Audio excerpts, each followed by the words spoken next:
వారానికి స్వాగతం. ముందుగా ప్రధాన అంశాలు. పశ్చిమాసియా యుద్ధంలో అమెరికాకు ఇరాన్ షాక్. 2 యుద్ధ విమానాలు కూల్చివేత, ఓ పైలట్ గల్లంతు.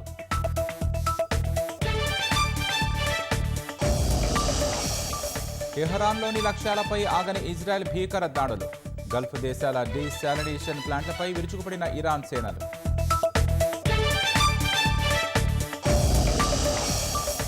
హైదరాబాద్లో 3 కార్పొరేషన్ల కైవసానికి కాంగ్రెస్ కసరత్తు. ఎన్నికలు ఎదుర్కొనేందుకు సన్నద్ధం. ఆపరేషన్ 300 పేరిట ప్రణాళికలు. పెద్దపల్లి జిల్లా గోదావరిఖనిలో విద్యుత్ స్తంభాన్ని ఢీకొట్టిన కారు. ప్రమాదంలో ఒకరు దుర్మరణం, మరో 3 పరిస్థితి విషమం.